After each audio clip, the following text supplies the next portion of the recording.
Aidez-moi à accueillir Amélie Lheureux.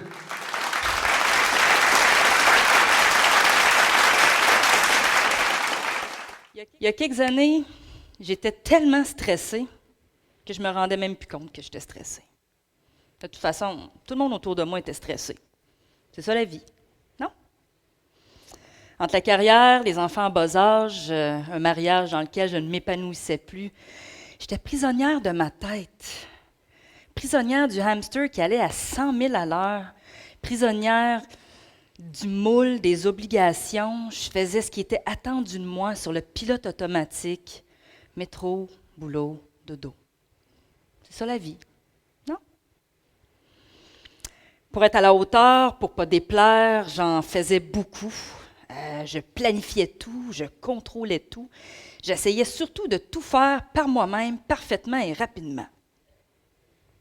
Je me comparais beaucoup aussi, puis j'avais l'impression d'en faire jamais assez. Et pourtant, je portais mon monde à bout de bras. Et ces journées où je me retrouvais le genou par terre avec l'impression de subir ma vie, je me convainquais que c'était pas si pire que ça. Puis en fait, je me suis convaincue que c'était pas si pire que ça jusqu'au burn-out. Un jour, je suis allée voir une psy. Elle m'a posé une question que j'ai trouvée à la fois étonnante et farfelue. Elle m'a dit « Amélie, toi, tu fais quoi pour avoir du plaisir dans la vie? » Du plaisir. OK. On est supposé avoir ça dans la vie? Faut-tu vraiment que j'ajoute ça à ma liste de choses à faire? Je voyais ça gros, je voyais ça compliqué, je me disais du plaisir. Ça va me coûter combien? Ça va me prendre combien de temps? Faut que je planifie ça? Mais un jour, j'ai compris que, il y a différents types de plaisirs. Okay? Oui, il y a les gros plaisirs, là, comme les voyages qui sont là organisés, qui coûtent cher, puis il y a les plaisirs, mettons, un week-end au chalet ou une sortie au spa. Tu sais, ça, c'est pas super. Mais il y a aussi les petits plaisirs au quotidien. Puis c'était ceux-là que je trouvais le plus difficile à implanter dans ma vie. Tu sais, moi, je suis une enfant unique élevée dans un monde d'adultes, fait que c'était pas nécessairement naturel pour moi. Fait que je me suis mis à modéliser mes enfants. Tu sais, les enfants ont quand même une belle capacité de s'amuser avec des riens. Bon, je vous rassure, là, je ne me suis pas mis à vider mes armoires de plats Tupperware. Mais je les ai modélisés pour réaliser que je pouvais m'amuser avec des riens, avec des pas grand-chose. Genre, tu sais, après une fête d'anniversaire, il reste toujours des ballons, là. Mais tu sais, jouer avec une balloune, c'est vraiment le fun.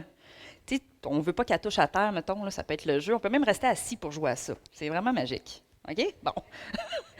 Des petits riens comme ça. Tu sais, par exemple, je donne un exemple. Un jour, je revenais du travail, équipée de bonnes bottes. J'arrive devant une flaque d'eau. Tu sais, la fameuse flaque d'eau là, dont aucun enfant ne peut résister. Mais tu m'as toujours bien savoir c'est quoi l'attrait dans la flaque d'eau. OK. Et flop! C'est vrai que c'est le fun! C'est vraiment le fun! Puis quand je suis arrivée ce soir-là à la maison, j'avais le sourire au visage, puis mon cœur d'enfant était éveillé. Alors j'ai compris que le plaisir, là, je pouvais vraiment l'avoir dans les petites choses du quotidien que je pouvais parsemer par-ci par-là, et que oui, par moments, ça me demandait un effort conscient, parce que pendant que je jouais au ballon, c'est sûr que je me disais, « OK, Amélie, tu as une liste de choses à faire, tu sais, là, tu n'as pas le temps. » Mais à ce moment-là, est-ce que je pouvais me dire, « OK, je prends 5 minutes. » Je joue pleinement. Puis quand je le reprends, là, mon monde que je porte à bout de bras, est-ce qu'il ne me semble pas plus léger un peu? Un peu quand même. Bon, c'est beau sauter dans les flaques d'eau puis jouer au ballon, mais là, au travail, je fais comment pour avoir du plaisir? Parce que, tu sais, c'est le travail quand même.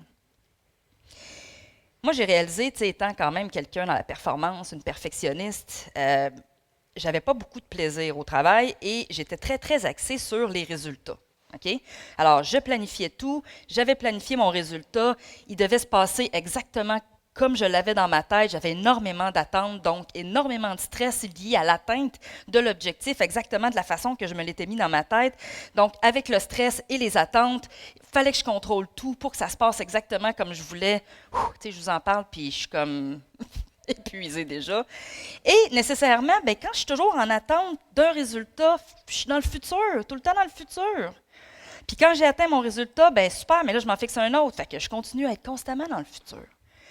Alors, j'ai changé mon mode ma façon de penser par rapport à ça. Puis je me suis dit, comment je peux le faire en ayant du plaisir à tous les jours à faire ce que j'ai à faire. Donc oui, je me fixe un résultat, mais après, on m'a déjà dit, Amélie, le résultat ne t'appartient pas. Alors, laisse aller la finalité sans avoir à toute la planifier au complet, puis fais ce que tu as à faire au quotidien en ayant du plaisir pour atteindre ce résultat-là. Puis après ça, laisse-toi surprendre par la possibilité que le résultat ne sera pas exactement comme tu vas l'avoir planifié, mais qui va peut-être être encore meilleur. Ça vous est-il déjà arrivé, ça, de vouloir quelque chose là, vraiment, vraiment fort, là? Finalement, vous ne l'avez pas. Puis le premier réflexe, c'est d'être vraiment déçu pour finalement réaliser un petit peu plus tard que, mon Dieu, c'était tellement la meilleure chose qui ne pouvait pas vous arriver.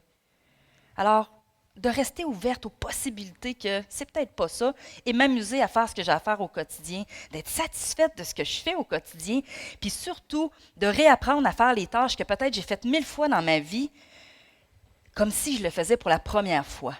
Ça, j'ai testé ça en faisant la vaisselle, la cuisine, tu sais, les affaires des fois un peu plates qu'on a faites 1000 fois, je le refais comme si c'était la première fois que je le faisais.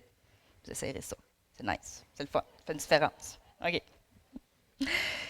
Donc, j'ai réalisé que mon manque de plaisir, mon perfectionnisme, mon manque de présence à moi, c'est vraiment ça qui m'avait amené au burn-out. Évidemment, ce n'est pas quelque chose que je voulais reproduire. Alors, pour développer ma conscience de moi et cette présence-là à moi, j'ai instauré 5 attitudes dans ma vie. Avec le temps qu'on a aujourd'hui, je vous en présente 3 qui sont pour moi des piliers essentiels. Alors, première chose, m'observer. M'observer dans mes comportements, dans mes réactions, dans mes interactions avec les autres. Un jour, j'ai réalisé que j'avais beaucoup de comportements ou d'étiquettes qu'on m'affublait. Donc, j'étais quelqu'un d'impatiente, de colérique, d'impulsive, soupe au lait, bon, nommez-les là. Et évidemment, je m'auto-flagellais allègrement avec pensant que j'étais vraiment une mauvaise personne. Puis un jour, j'ai compris, tu n'es pas ces comportements. De dissocier la personne que je suis avec le comportement. La personne unique que je suis, là, mon essence même, celle qui saute dans la flaque d'eau puis qui a du plaisir, elle n'est pas colérique, puis elle n'est pas impatiente. Les comportements qui sont là, c'est des comportements qui expriment mon mal-être. Ah, OK. Faire la distinction entre les deux. Puis m'observer pour savoir à quel moment que les comportements y reviennent. Est-ce qu'il y a des situations particulières, est-ce qu'il y a des personnes particulières qui font réagir ou qui font que tel ou tel comportement sort? Alors ça m'amène à mon deuxième point, me questionner. Quel est le lien entre le comportement et la situation? Bon, je vais vous donner un exemple, ça va l'illustrer relativement bien. Quelqu'un qui a une dent un peu sucrée. Et il y a des moments dans ma vie, à une certaine époque, une époque particulière où, j'avais des enfants en bas âge, qui, à l'époque, vers 4-5 ans, l'heure du dodo est un petit peu pénible. Et en réalité, il y a certains soirs où je voyais un comportement apparaître, je finissais l'heure du dodo et j'allais directement dans l'armoire à biscuits et je les mangeais compulsivement. Et il y a d'autres soirs, le comportement n'était pas là. Alors, j'observe le comportement. Il y a des soirs que je me bourre la face d'un biscuit, puis il y a d'autres soirs que non. Pourquoi? C'est quoi la différence? Et là, j'essaie de voir qu'est-ce qui se passe juste avant le comportement. Qu'est-ce qui se passe quelques heures? En général, ça se déclenche assez rapidement après l'événement. On n'attend pas si longtemps que ça. Et je réalise que c'est effectivement les soirs où l'heure du dodo avait été particulièrement pénible. Ces heures-là où cette période-là où possiblement j'avais peut-être perdu le contrôle de la situation, perdu le contrôle de moi-même, perdu patience, peut-être crié après eux. Je me sentais coupable, je n'étais pas fière de moi, je trouvais que j'étais donc une mauvaise mère, encore l'autoflagellation. Et je remontais et tout de suite le comportement c'était « OK, biscuit, un petit peu de douceur pour me calmer. » Le jour où j'ai compris, où j'ai fait le lien entre le comportement et la situation, ça m'a permis ensuite de mettre en place des stratégies pour ne plus avoir le même comportement. Je le sais. Je sais qu'il y a l'heure du dodo, je sais que ça va peut-être être pénible, puis je sais qu'après, ma première réflexe, ça va être d'aller dans les biscuits. Qu'est-ce que je peux mettre en place pour que, après l'heure du dodo un peu pénible, mon réflexe, ça soit autre chose? Je le planifie avant. Ça me permet de mettre en place ces stratégies-là, donc de m'observer et de me questionner. Le troisième pilier, c'est de respirer. Okay? Respirer de façon consciente, parce que tout le monde respire. Souvent, malheureusement, on ne le fait pas de façon consciente. Et la respiration, c'est sous-utilisé et sous-estimé, je dirais même. Donc, respirer consciemment, et là, je ne vous montrerai pas des techniques de respiration, ce n'est pas mon objectif, mais des fois, juste comme dans les respirations, 3 à 5 grandes, profondes respirations que j'aime bien faire circuler partout dans mon corps pour ramener, même jusqu'à mes orteils, ressentir que j'ai des pieds pour sortir de ma tête.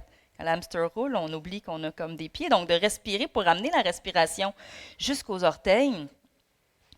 Et ça, c'est un moment d'arrêt et de recul que je m'offre, que je me donne. Et quand je prends ce moment d'arrêt-là, par la respiration, ça me permet de prendre un détachement pour pouvoir justement avoir l'occasion de m'observer, de me questionner. Sinon, je suis sur le pilote automatique toute la journée. Je fais ce que j'ai à faire, il y a un comportement, il y a une réaction, boum, boum, boum, boum, boum, et à la fin de la journée, je n'ai pas eu le temps de prendre soin de ce qui était là en moi, des émotions, de mes besoins, de peut-être, j'aime bien l'image de l'enfant intérieur qui est en moi, qui est peut-être fâché, frustré, peu importe. Si je ne prends pas un moment pour m'arrêter, je ne l'entends pas. Et donc, des fois, on va se sentir coupable. Moi, je me sentais coupable d'arrêter, par exemple, au bureau puis de dire, OK, je vais prendre un 5 minutes, 3 minutes pour respirer. Qu'est-ce qui arrive si les gens passent à côté de moi, ils me voient en train de prendre une pause? Bon, je vais me faire juger, etc. Mais la réalité, c'est que tous les grands leaders des grandes organisations ont compris la puissance de prendre ce recul-là, de prendre ce moment d'arrêt-là pour pouvoir se ressourcer. Puis quand ils ont compris l'effet que ça avait sur eux au travail, à la maison, ils ont arrêté de se sentir coupables.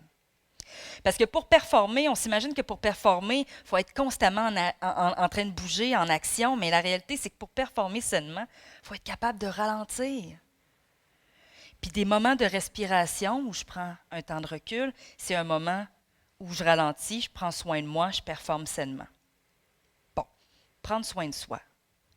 D'ailleurs, on l'a-tu assez entendu, celle-là, prendre soin de soi, prendre soin de soi. Prends soin de toi, là. Oui, oui, je prends soin de moi. Je fais du sport, je mange bio, je fais du yoga, je vais au spa, je prends soin de moi. Mais la réalité, c'est que à l'époque où je passais devant la flaque d'eau sans même la voir, peut-être même que je pilais dedans parce que j'étais tellement dans ma tête à planifier tout ce qui s'en venait. À l'époque où je n'avais pas pris soin justement de ce qui était présent pour moi, une rencontre peut-être à 3 heures, je revenais à la maison encore frustrée, impatiente, avec la tête pleine de choses à faire, toutes destinées à prendre soin de tout le monde. Est-ce que j'avais pris soin de moi? Est-ce que j'étais présente à moi, à mes émotions? Puis est-ce que j'arrivais à bien prendre soin des autres à ce moment-là? Puis cette soirée-là où je suis invitée, puis un soir, alors que tout ce que j'ai envie de faire, c'est dormir, je suis fatiguée. Mais je ne veux pas juger, je ne veux pas me faire juger, je ne veux pas déplaire, je ne veux pas décevoir. Alors j'accepte, puis j'y vais. Est-ce que je prends soin de moi à ce moment-là? Est-ce que je suis présente à moi, à mes besoins?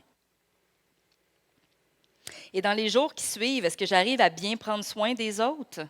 Alors que je suis probablement impatiente à cause de toute la fatigue, peut-être un peu frustrée de ne pas m'être respectée là-dedans.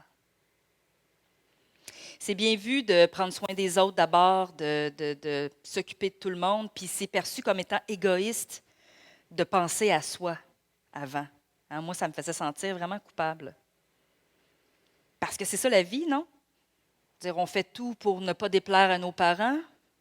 On fait tout pour nos enfants, jusqu'à parfois même s'oublier pour eux. On fait tout pour être performant, pour être reconnu au travail, pour les patrons. En réalité, non, c'est pas ça la vie. Ça va m'avoir pris un burn-out puis un divorce pour le réaliser, mais pour moi aujourd'hui, prendre soin de moi, c'est d'avoir le courage d'être aligné de faire des choix qui sont alignés avec mes valeurs propres à moi.